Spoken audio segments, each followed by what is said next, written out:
You're listening to the Weekend Sport Podcast with Jason Pine from News Talk ZB. A big part of our Sundays is our regular catch-up with James McOnie, Crowd Goes Wild, alternative commentary collective, across your social media channels, always entertaining. He's been away for a while, has James, but he has stayed committed, firmly committed, fully committed to the radio slot. He joins us now. Where exactly do we find you, James? I'm in Edinburgh, Piney. I'm here for the comedy festival. Trying a few sets, a tight five, as they say, up on stage. No, I'm not. I'm just having a look at some of the acts around the place. I was actually, as you were saying that, I was thinking, man, that's impressive. But yeah, well, it's also impressive to watch these great comedians as well. You'll pick up plenty of material, no doubt. Lots of material you can bring to our listeners on a regular basis over the next little while. Look, before we carry on, I was going to say there was a guy last night who apparently eats 2 pounds of cheese per show, but his doctor said you've got to mix it up, and instead he eats 2 iceberg lettuces in his comedy show. So I might try and catch him tomorrow night. All right. Well, I look forward to your review of that particular show. Let's talk a bit of sport while you're here. You would have, from afar, I'm sure, caught the news of Leon MacDonald's departure as All Blacks assistant coach. We had a lot of chat about this on the show yesterday. What did you make of it all, and you know, where's your thinking at around what's played out here? Look, I think it was good to rip off the Band-Aid. You know, if things aren't working, if there's a different philosophy, then you might as well call it early. It just seems a bit like maybe when they assembled that team, you know, his team of Avengers or whatever you want to call them, you know, of coaches last year, that it might have been quite hasty to get certain people who wouldn't have necessarily been on the same page or maybe even the first choice, because surely that would have been one of the things that you would have ironed out before forming your little consortium. But look, I think Leon will be able to go and coach somewhere and make a name for himself again. And I mean, look, let's just be honest, the international coaching scene is so tough. I think Dave Rennie's probably one of the best coaches in the world. He doesn't have a gig really, you know, an international gig. And if you're brutally honest, I think the guy that Razor always wanted was Tony Brown, and he is the closest to Wayne Smith, the professor, proper genius, rugby talent. And of course, he's now with South Africa. So, you know, maybe it's that feeling that they didn't have the innovation that a Tony Brown type person was gonna give them. Yeah, well, we're about to find out about that innovation in a Springbok sense a week from now when they clash in Joburg. That'll be an absolutely titanic clash. Also departing, almost, is Shaun Johnson, his final home game at the freshly renamed Shaun Johnson Stadium the other night. How do you assess his impact on the Warriors and on the sport of rugby league here? It's 2 parts of the career for me. I think he's one of the greats for sure. I think that the first half of his career, he was just so electric. It was probably the greatest highlights reel of any rugby league talent or halfback in history, really. I think back to that winning try against Great Britain in the World Cup, and that was just in the semi-final, just a clutch play, just electric on his feet.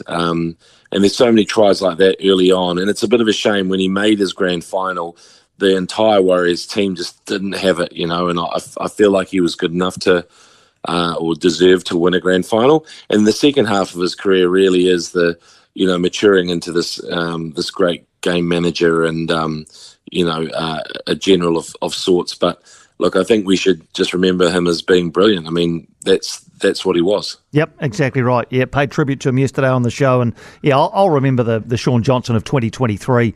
I know he was brilliant in the early part of his career, as you've mentioned, back in 2011 as well. But yeah, I just thought that the Shaun Johnson of 2023 was something that I'll definitely remember. What about the next Warriors star? Have you seen enough this season to suggest that there are fresh players coming through who might step up and may not become the impact player that Shaun Johnson is, but certainly make an impact? Yeah, I think Luke Metcalf coming back from injury should give us something to to sort of shout about. I think that he's probably a guy that they missed. He is electric as well with his pace. He's a talker and organizer, and I think he can play either 6 or 7 for the Warriors. And but the one guy who I think would provide some X factor is Leka Halasima, who's can you remember he made his debut in July and as a teenager against the Bulldogs, had this incredible run. He was supposed to play in the forwards, ended up at centre and was just absolutely incredible. So he's a Tongan player who's come over to New Zealand, played in South Auckland. If you can Google him or YouTube him, it's worth having a look. Just one of the most exciting talents. And I think if he got a full season at the Warriors next year, because I feel like they do need a full reset, and I think if he got a full season at the Warriors next year, he might just be the best player in the team. All right, we'll keep an eye out for him. What about in the 15s game, if we just circle back to rugby? Who's our next rising star, our next star All Black? Yeah, I was looking at that team going, there's a lot of established All Blacks, right? The team that's going away. We've got the World Rugby Player of the Year. We've got, Bowden Barrett, who's been outstanding for ages. Rico Ioane, all the talent in the world. But then I was thinking that there is room, I think, in New Zealand rugby for someone to come through. And my feeling is I'm going to take a punt on Shea Fihaki. I think he's going to have a breakout season next year.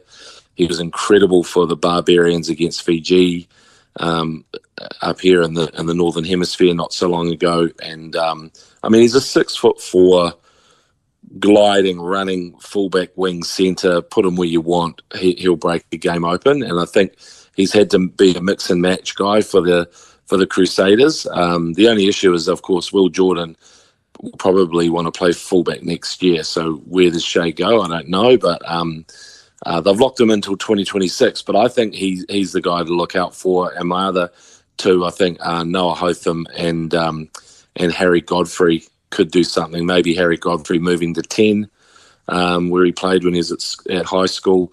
That's the Hurricanes reserve fullback. You would have seen him, Piney. Yep, absolutely. Yeah, it was hard for him to get a game, as you say, because Ruben Love was at fullback and Brett Cameron at first 5. Played a bit on the wing, but he's got a bit about him, mate. In fact, he's not unlike Ruben Love. I was really impressed with Harry Godfrey. Yeah, so he just needs that chance, I think. This is the whole thing. It's really hard to sort of get a gig when you want to play first 5 and fullback. You just have to. Those players are pretty locked in at every franchise. If you're trying to get a run, they've chosen their person. They're going to stick with them. Absolutely. Well, we'll keep an eye out for Harry Godfrey, for Shea Fihaki. Noah Hotham, I think we all agree, is going to be something pretty special and a very exciting time for New Zealand halfbacks.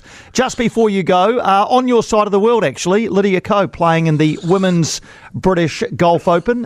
She is in a tie for 4th, just 3 shots off the lead with 1 round to go. I don't think she's won this tournament. She could win this tournament, surely. Yeah, 3 shots off. All the pressure taken off her. She's the Olympic champion. Everybody ahead of her, including Nelly Korda, will be looking and thinking, "Oh no, Lids is there," and that's how good it is being, the reigning Olympic champion and someone who's won majors before. So yeah, I think it's worth keeping an eye on. Tomorrow, is it? Yes, tomorrow. So for you, in the wee hours, But Lydia, it's amazing, really, because she's a Hall of Famer now. She's talked about wanting to retire young and have kids and start a family and not play golf forever. So that's what we're waiting for next, isn't it? When is Lydia going to make that call? And but it's just a pleasure to see her playing so well and just one of New Zealand's great sporting ambassadors. You just see her going around the world representing New Zealand, and it's really awesome because going into the Olympics, she was not in exceptional form by her standards and hasn't been for some years, but man, take that pressure off and she can do anything. Yeah, absolutely loving Lydia Ko. She said the other day she's in the back 9 of her career. So that was, a very nice golf analogy for her to use. All right, James, well, you go get some sleep. I look forward to hearing your review of the lettuce-eating, cheese-chomping comedian. And we'll catch up with you again around about the same time next Sunday. All right, see you, Piney. Okay, the new. Okay, the new indeed. Thanks, James. James McOnie, big part of our Sundays, coming to you live from Edinburgh today. He's back at around about the same time next Sunday. Don't know where he'll be. It doesn't seem like he's coming home in any particular hurry, and why would you? Edinburgh Comedy Festival. Fantastic. For more from Weekend Sport with Jason Pine, listen live to News Talk ZB weekends from midday or follow the podcast on iHeartRadio.